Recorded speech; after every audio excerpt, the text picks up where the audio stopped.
F&O pulse के लिए वीरू कहाँ का नजर है भाई साहब? गुड मॉर्निंग आशीष। देखिए, सबसे स्ट्रॉन्ग लॉन्ग, मतलब जब मैं लॉन्ग कह रहा हूँ कि लॉन्ग के साथ साथ पुट राइटर्स का कन्विक्शन वो दो स्टॉक्स पे था एक्सचेंजेस में।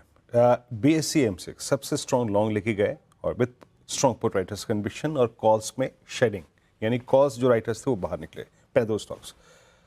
शॉर्ट बिल्डअप कहाँ सबसे ज़्यादा हुआ? कल फार्मा में सबसे ज़्यादा शॉर्ट बिल्डअप हुआ, डे लो पे, रेंज लो पर और ऑलमोस्ट वीकली लो पर फार्मा स्टॉक्स क्लोज हुए, मोस्ट ऑफ द स्टॉक्स, जिसमें about Alkem, Aurobindo pharma, Denmark, lupin, Laurus, सभी में अगर आप देखें काफ़ी शॉर्टिंग हुई है और ज़्यादातर में ब्रेकडाउन था।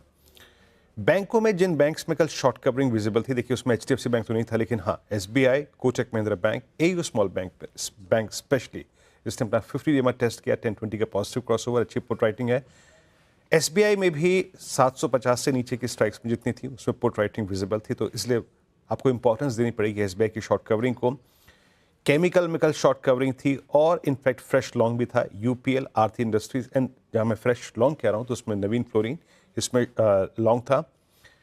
क्रिटिकल पुलबैक्स में कहाँ पे आप सबसे अच्छे अगर आप देखें पुलबैक्स थे, जोमेटो का पुलबैक, और जहाँ से शॉर्ट कवरिंग आई वो एग्जैक्टली उसका 200 डे एक्सपोनेंशियल मूविंग एवरेज था, तो एग्जैक्टली पिन पॉइंट पुलबैक्स जो थे उसमें जोमेटो था जहाँ पे 200 डे से पुलबैक आया।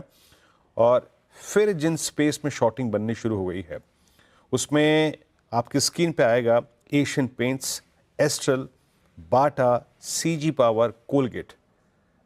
इनडिस्क्रिमिनेट सेलिंग थी, कोलगेट इस रेंज के लोअर एज पे बंद हुआ, एक और ब्रेकडाउन था इसमें, तो इन स्टॉक्स में कल शॉर्टिंग फिर विजिबल थी। आशीष, ओके, धन्यवाद आपका महोदय।